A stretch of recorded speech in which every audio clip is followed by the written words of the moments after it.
telur puyuh. Cantik lah. Setelah mencoba beberapa resep sayur lodeh, nah yang ini yang aku paling suka karena ini rasanya emang gurih dan nendang banget. Dan ternyata ada 3 bahan yang membuat rasa sayur lodehnya tuh ngangkat. 3 bahan ini bisa kita pakai untuk semua jenis sayur lodeh manapun ya. Apakah itu sayur lodeh dari Jawa atau sayur lodeh dari Sumatera. Nah, silakan disimak, semoga bermanfaat. Assalamualaikum, hari ini kita mau masak sayur lodeh ala Medan. Jadi yang membedakannya adalah sayur lodeh Medan itu selalu pakai seafood. Apakah dia ikan teri ataukah dia udang rebon ya. Nah, bisa juga dia pakai terasi. Jadi ada unsur seafoodnya. Kemudian yang membedakannya lagi adalah dia pakai cabai hijau. Nah, di sini saya juga pakai telur puyuh. Telur puyuh ini bisa juga digantikan dengan tahu kalau nggak mau pakai telur puyuh. Oke, bumbu lainnya itu sama dengan sayur lodeh yang kebanyakan ya. Satu lagi, bumbu ini bisa dicacah atau dicincang, bisa juga di blender. Tapi kali ini saya pakai metode yang gampang aja ya Mam. Jadi bumbu-bumbu itu diiris-iris dan digeprek. Kemudian ini kita iris boleh, digeprak boleh.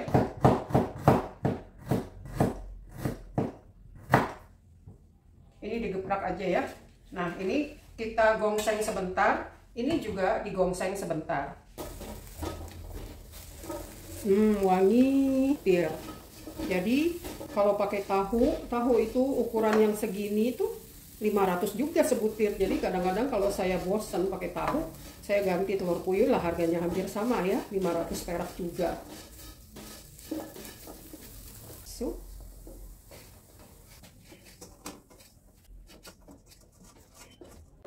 Kemiri yang tadi kita gongseng, demikian juga dengan rebonnya kita haluskan ya Mam. Nah, bumbu-bumbunya sudah kita siapkan. Setelah ini kita akan merebus telur puyuh dan memotong-motong sayuran.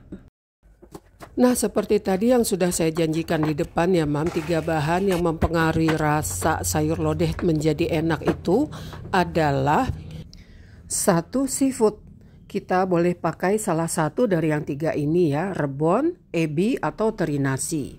Yang kedua itu adalah terasi. Nah, tidak semua resep lodeh pakai terasi loh Mam.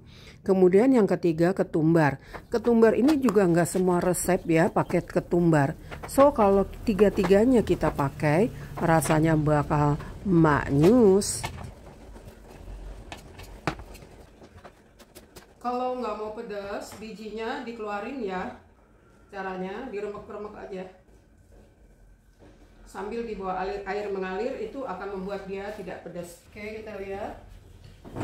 Jadi kalau diremek-remek gini, bijinya akan turun ke bawah dan itu akan mengurangi rasa pedas. Tapi pedasnya cabai hijau kan beda dengan pedasnya cabai biasa ya, cabai merah. So, nah gitu diremek-remek di bawah air mengalir, dia turun ininya, cabenya turun, jadi dia nanti nggak terlalu pedas. Selesai memotong sayur, ininya juga matang, tinggal kita kupas. Ini yang bikin asik dan bikin seru, ngupasin telur puyuh. Semangat! Anakku udah kabur disuruh ngupas telur puyuh, kabur langsung dia. Tak mau. Cuci dulu untuk membuang sisa-sisa kulit yang menempel sudah nggak ada. Nah, saatnya kita memasak sayurnya. Nah, pada saat menumis bumbu inilah 3 bahan tadi kita masukkan, yaitu terasi langsung ditumis barengan, ketumbar dan juga seafood yang sudah kita ulek. Wanginya, wangi bumbu rempah-rempahnya dicampur dengan wangi rebon.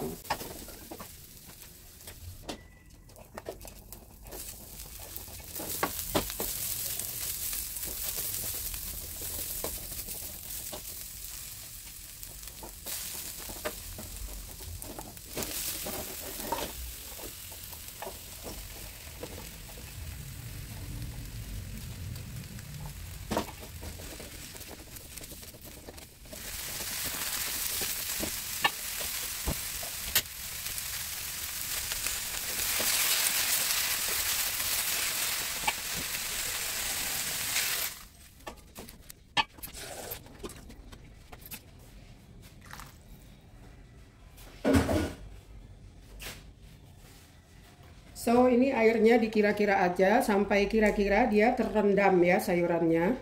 Nanti kan airnya menyusut. Nah kita tambahkan garam. Kurang lebih 1,5 sendok teh. Dan merica.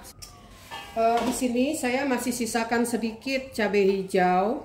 Nih saya sisakan sedikit cabai hijau nanti buat taburan supaya hijaunya tuh cakep gitu ya. Sama ini juga saya nanti buat taburan terakhir jadi kelihatan cantik gitu, ada kayak toppingnya. Bismillahirrahmanirrahim.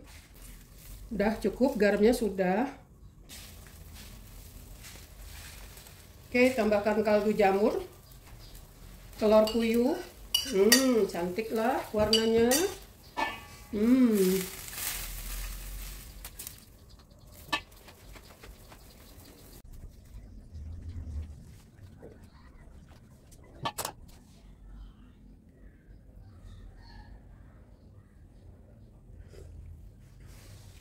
Enak. Kita masukin aja ini supaya makin gurih. Jadi rebonnya saya bagi dua, yang satu digiling, ditumbuk kasar supaya benar-benar larut dengan kuah, dan satu ditabur. Nah itu kan memberikan tampilan yang cantik ya rebonnya itu. Oke, jadi ada tampilan rebon-rebonnya gitu, dan aromanya dan rasanya juga rasa udang rebon. Ini enak dan gurih. Enak. Yang bikin rasanya ngangkat itu adalah rebonnya. Kalau kita nggak pakai rebon, ya rasanya kayak gulai manis aja ya, kayak santan itu kan manis dan gurih. Tetapi kalau kita pakai rebon atau teri atau terasi itu ada rasa protein yang umami gitu loh, yang bikin dia gurih.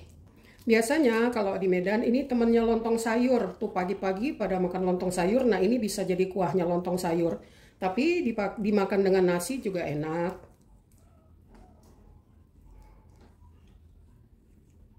Nah kalau di Medan tuh ada yang kuahnya pengen kuning, dia tambahkan kunyit. Atau kalau dia kepingin kuahnya kelihatan merah, dia tambahkan cabai merah. Kalau ini kan dia adalah kuah putih ya. So ini sudah matang. Kita tes dulu ininya, apakah sudah cukup lembut. Bismillah. Udah lembut dan masih, jadi udah bisa digigit dengan gampang, tapi masih ada krenyes-krenyesnya. Nah itu yang enak dari labu siam. Selesai, alhamdulillah.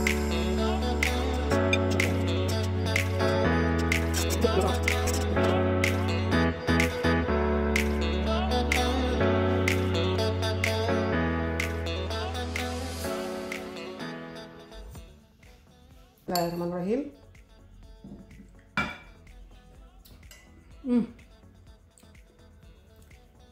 Jadi ini ada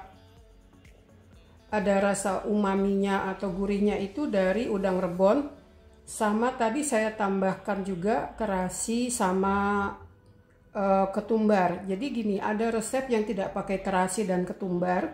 Saya sudah coba dua-duanya. Yang lebih enak itu yang seperti ini, yang pakai ketumbar juga, udang rebon juga, dan terasi juga. Nah itu rasanya kuat banget umaminya, gurihnya itu. Coba telurnya udah resep belum ya? Udah. Nah jadi justru kalau misalnya ada kuning-kuning telur kayak gini yang pecah-pecah, kuningnya nyampur ke kuah, itu bikin lebih lemak gitu ya, lebih enak. So saya rekomendasiin resep ini karena saya udah coba 2 kali ya, yang pakai terasi dan tanpa terasi dan tanpa ketumbar. Yang mantap yang pakai terasi dan ketumbar dan rebon. Mantap.